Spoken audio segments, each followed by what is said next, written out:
तीन लोग जो है वो पैसा लेकर ही हत्या करते हैं। तो इन लोग की गिरफ्तारी से सिटी क्षेत्र में हम लोग को उम्मीद है, पुलिस को उम्मीद है कि ऐसी घटनाओं पे अंकुश लगे। कितनी हत्या को अंजाम देते? आप देख रहे हैं जनपद news, news and views. Patna city इलाके के खांचेकला थाना क्षेत्र के दुर्दी घाट में बीते 19 मई को हुई मंटू राय की हत्या मामले के अनुसंधान में एक टिकटिक नाम सामने आया, जिसकी गिरफ्तारी के लिए पुलिस की ओर से दबिश जारी थी, जिसके बाद टिकटिक ने न्यायालय में आत्मसमर्पण कर दिया। इस पूरे उद्भेदन की जानकारी देते हुए पटना एसएसपी अवकाश कुमार ने बताया कि मंटू राय की हत्या घटना के बाद सिटी एसपी पूर्वी नेतृत्व में लगातार छापेमारी की जा रही थी, जिसमें 5 अपराधियों को गिरफ्तार किया गया है। इसमें 3 शूटर और 2 लाइनर शामिल है। पूछताछ में गिरफ्तार शूटरों ने पटना सिटी मालसलामी, रामकृष्ण नगर और खाचेकला थाना क्षेत्र में सुपारी लेकर हत्या की घटना को अंजाम देने की बात स्वीकारी है। दरअसल अनिकेत, आयुष, राजन शूटर है जो सुपारी लेकर हत्याओं की घटना को अंजाम पटना में दे रहे थे। पटना एसएसपी अवकाश कुमार ने कहा कि मंटू राय हत्या मामले में सुपारी देकर हत्या कराने वाले शख्स का पता चल गया है, जल्द उसकी गिरफ्तारी होगी। इस पूरे मामले पर पटना एसएसपी अवकाश कुमार ने और क्या कुछ कहा, देखिए पूरी रिपोर्ट। मई के महीने में और जून में कुछ सिटी एरिया में गोली मारकर हत्या कर देने की घटनाएं प्रतिवेदित हुई थी, जिसमें एक खाजेकला थाना क्षेत्र में कांड संख्या 211/25 19/5/25 को दर्ज किया गया था। दुल्ली घाट के पास अपराधियों द्वारा मंटू राय की गोली मारकर हत्या की गई थी। इसमें अनुसंधान के लिए, अपराधियों की गिरफ्तारी के लिए, कांड के उद्भेदन के लिए सिटी एसपी ईस्ट के नेतृत्व में एक टीम का गठन किया गया था, विशेष अनुसंधान दल का। और इस टीम ने सूचना, जो प्रारंभिक अनुसंधान किया, सूचना संकलन किया, उसमें टिकटिक का नाम सामने आया था और टिकटिक के विरुद्ध छापेमारी लगातार की जा रही थी, जिसके कारण उसके दौरान न्यायालय में आत्मसमर्पण किया गया और उसको पुलिस रिमांड पर लिया गया पूछताछ के लिए। पूछताछ के क्रम में उसने अपना स्वीकारोक्ति बयान दिया, अपना अपराध भी स्वीकार किया और इस घटना में सम्मिलित अन्य अपराधियों के बारे में जानकारी दी।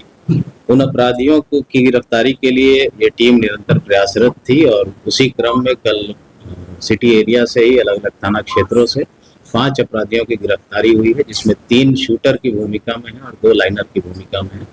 ये 3 जो शूटर की भूमिका में अपराधी हैं, इनसे भी पूछताछ की गई है। इन लोगों ने भी अपना अपराध स्वीकार किया है और कुछ अन्य जो घटनाएं हत्या की हुई हैं, रामकृष्ण नगर में जो एक गाय पालक थे, उनकी हत्या की गई थी सुबह, उस केस में, और माल सलामी में एक हत्या का कांड दर्ज हुआ था, उसमें भी इन लोगों का नाम प्रकाश में आया है अनुसंधान के क्रम में। छापेमारी में और पूछताछ के बाद 2 अवैध हथियार और 5 कारतूस, 2 मोटरसाइकिल और 2 मोबाइल भी जब्त किया गया। जो अपराधी गिरफ्तार हुए हैं उनके नाम है आयुष कुमार, जो नदी थाना क्षेत्र का रहने वाला है, राजन कुमार बाईपास थाना क्षेत्र का, सोनू गरौल थाना का, वैशाली जिला, छोटू उर्फ रोहित जो खाजेकला का है, और अनिकेत उर्फ गोलू जो खाजेकला का है। इनमें आयुष, अनिकेत और राजन, ये तीनों शूटर की भूमिका में है और शेष जो 2 गिरफ्तार हुए हैं वो लाइनर की भूमिका में है। इन लोगों से और भी पूछताछ किया जा रहा है और भी कांडों में पुलिस को है कि इनकी संलिप्तता हो सकती है। जैसे जैसे इसमें और भी तथ्य प्रकाश में आएंगे, इन लोगों को रिमांड पे लिया जाएगा। इस गिरफ्तारी में, इस छापेमारी में जो टीम सम्मिलित थी, उन सभी को अलग से पुरस्कृत किया जा रहा है। एक और डकैती के 3 लोग जो है वो पैसा लेकर ही हत्या करते हैं। तो इन लोग की गिरफ्तारी से सिटी क्षेत्र में हम लोग को उम्मीद है, पुलिस को उम्मीद है कि ऐसी घटनाओं पे अंकुश लगे। कितनी हत्या को अंजाम देते हैं? अभी तक तो 3 का हम लोग को प्रकाश में आया है और भी पूछताछ चल रही है, हो सकता है और भी केसेस में इनके सामने। तीनों मामले में कितने की सुपारी दी गई? वो डिटेल हम लोग का इन्वेस्टिगेशन में आया है, वो डायरी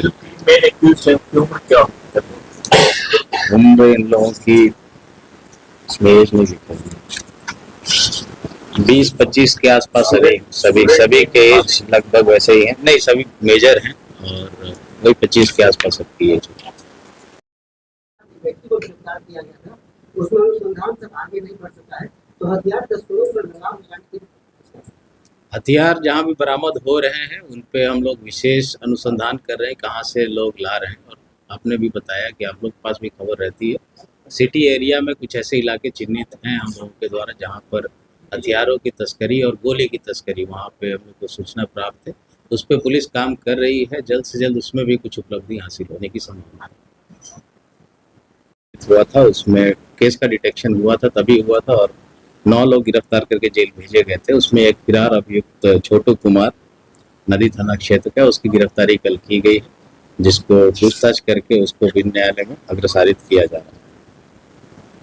ये कल का था, अभी आप लोग कट कर सकते हैं, बाकी हमारा फाइनल